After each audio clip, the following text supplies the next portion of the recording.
আসসালামু আলাইকুম, কেমন আছেন সবাই? আলহামদুলিল্লাহ আমি ভালো আছি। শামিনা চলে এসেছি নতুন একটা ব্লগ নিয়ে। আসলে এতদিন এত ব্যস্ত ছিলাম, তো সেই কারণে আসলে অনেক দিন ধরেই কোনো কিছু বানানো হচ্ছে না ভিডিও আর পোস্টও করা হচ্ছে না। তো আজকে ভাবলাম যে একটু সময় আছে সকালে, একটু কাজ করি তার সাথে ভিডিওটাও নেই।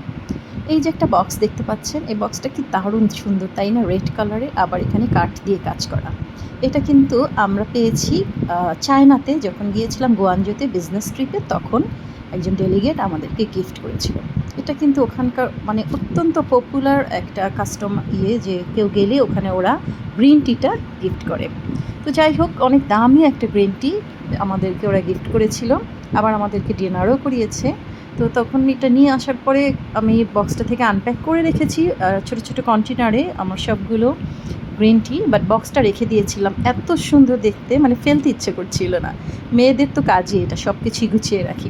তো যাই হোক, আজকে ভাবলাম কিছু জুয়েলারি এখানে রেখে দিই, জুয়েলারি বক্সের মতন এটা কাজ করবে।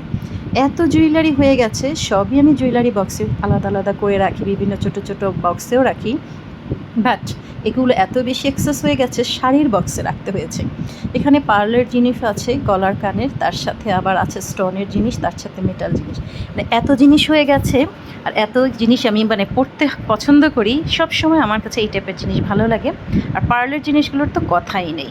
Sari, three piece, tops, skirt বা কোয়ার্স যখনই যেটা পরি, তার সাথে আমার সবসময় কানে গলায় কিছু না কিছু পরতেই হয়।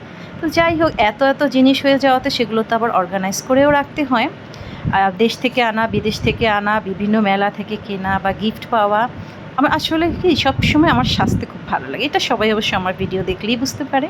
তো যাই হোক, সব কিছু সুন্দর করে গুছিয়ে নিয়েছি, দুইটা লেয়ারে ভাগ করলাম, মাঝখানে ফোমের পার্টটা দিয়ে দিয়েছি, উপরে রাখলাম স্টোনের সেটগুলো, আর নিচে রেখেছি সব পার্ল আর মেটালের জিনিসগুলো। এখন আর কিছু স্টোনও পড়ে গেছে, এগুলো অবশ্যই আমাকে আবার একটু অর্গানাইজ করতে হবে। তো যাই হোক, সব গুছগাছ করেছি যে আজকে একটু ঘরের কাজগুলোই করব। হঠাৎ দেখি হাজব্যান্ড চলে এসেছে বাজার নিয়ে। এতই রাগ লাগলো যে বাজার শেষ হওয়ার আগে আবার বাজার নিয়ে রেডি। এই বাজারগুলো তো গুছাতে হয় না, কি বলেন তো? যাই হোক, কী কী নিয়ে আসছে সেটাও আপনাদেরকে দেখাই। যদিও সামান্য জিনিস, তারপর আমার তো হেল্পিং হ্যান্ড নেই, গুছিয়ে নিতে হয়। পেঁপে, জালি, ধুন্দল, আদা, রসুন, পেয়ারা, ওদিকে পেঁয়াজ, আলু, ডিম কোনোটাই বাদ নাই, মুড়ি, তার সাথে জেট, দুধ, কলা, মাছ, মাংস সব। এখন আমি এত জিনিস কিভাবে গুছাবো? হাতে আছে 1 ঘন্টা। বলেন তো কেন? কারণ আমরা আজকে একটু বাইরে যাব। যেমনি ভাবনা তেমনি কাজ, 1 ঘন্টার মধ্যে বাজারগুলো এখন গুছাতে হবে। কি করা, সব কিছু ডালায়, কিছু ঝুড়িতে সব কিছু গুছগাছ করে নিয়েছে। মাছগুলো তো ফ্রেশ ছিল, রুই মাছটা। তবে আল্লাহ বাঁচাইছে যে কাটার পরে নিয়ে আসছে, কারণ আমি তো এখন কাটার মতন সময় নিতে পারবো না। যাই হোক, মাছগুলোকে ভালো করে ধুয়ে লবণ টবণ দিয়ে পরিষ্কার করে এখন আমি বাটি বাটি করে রাখছি। আমি জানি না সবাইকে কেমন রাখে, আমার অভ্যাস একবারে ক্লিন করে মাছ বা মাংস ফাইনাল যে ওয়াশটা সেটা করে তারপর আমি সবসময় বক্সে বক্সে করে রাখি। তবে খাওয়া যখন রান্না করি তখন আবার ধুয়ে নিই। আর এদিকে মুরগিগুলোও ভালো করে ধুয়ে নিয়েছি। আর হাড়গোড়গুলো তো এখন পরিষ্কার করার সময় নেই। আর এই যে মুরগির ঠ্যাং মানে পা, এইটা তো আমার খুবই ফেভারিট।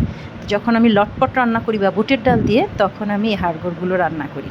ভুনা করলেও মজা লাগে। যাই হোক, আর মুরগির মাংসগুলো এত সুন্দর, ছোটো ছোটো সোনালি মুরগি, ছোটো ছোটো করে কেটে আনার কারণে এটা কিন্তু রান্না করলে খুব টেস্ট হয় এবং সেদ্ধ হয় খুব তাড়াতাড়ি। যাই হোক, ধুয়ে ঠুয়ে এগুলোও কিন্তু আমি বক্সে সব করে নিয়েছি।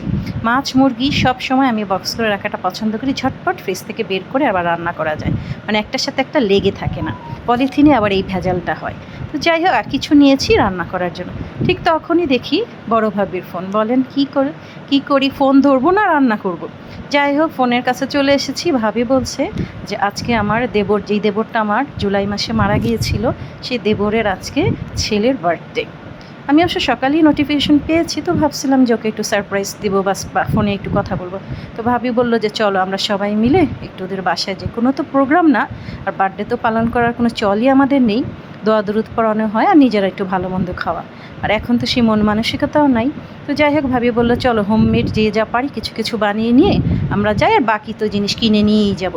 ভাবি নিবে কেক, কেউ নিবে পিঠা, কেউ নিবে নুডলস। তা আমি বললাম ঠিক আছে, আমি এই 2টা পুডিং বানিয়ে নিই। চটপট করে দুধটা জাল দিয়ে সুন্দর করে এখানে একটু কর্নফ্লাওয়ার, একটু কাস্টার্ড পাউডার, দেন দুধ, চিনি, পাউডার দুধ সব কিছু, আর 6টা ডিম নিয়েছি। 6টা ডিম দিয়ে জাস্ট 2 কেজি দুধকে আমি 1 কেজি করেছি, তার সাথে পাউডার দুধ অ্যাড করেছি। সামান্য পরিমাণে এখানে দিয়ে দিয়েছি ভ্যানিলা এসেন্স, সব কিছু ভালো করে মিক্সড আপ করে নিয়েছি। আর চিনির ক্যারামেলটার মধ্যে দিয়ে দিলাম অল্প করে ঘি, যাতে একটু ফ্লেভার আসে। এরপরে দেখা যাবে যে কীভাবে এটা আমি তৈরি করি নেক্সট ব্লগে। সেই জন্য লাইক দিয়ে কমেন্ট শেয়ার করে সাথেই থাকতে হবে। সবাই ভালো থাকবেন, সুস্থ থাকবেন, সুন্দর থাকবেন, আমাদের জন্য দোয়া করবেন। আর এত তড়িঘড়ি করে বানাচ্ছি, জানি না বানানোটা কেমন হয়, তবে আশা করি ভালোই হবে। এই যে আমি ভালো করে এটাকে একবারে 6টা ডিম দিয়ে চিনিটা ভালো করে আগে আমি সেদ্ধ করা দুধটা যখন জাল দিয়েছি তখনই দিয়েছি, যাতে পানিটা টেনে নেয়। আর পাউডার দুধটা দিয়ে ভালো করে মিক্সড করার কারণে কিন্তু সুন্দর একটা কালার চলে আসছে। আর আমি একটু কাস্টার্ড পাউডার এই কারণে দিই যে কালারটা একটু সুন্দর হয়। এটা আসলে দেওয়া যায়, নাও দেওয়া যায়, যার যার মতন। এখন 2টা পাতিলে আমি অল্প করে পানি নিয়েছি, আর এরপর আমি পুডিং দুধটা চড়িয়ে দিব। তো সবাই ভালো থাকবেন, আবারও সবার কাছ থেকে বিদায় নিচ্ছি। আল্লাহ হাফেজ।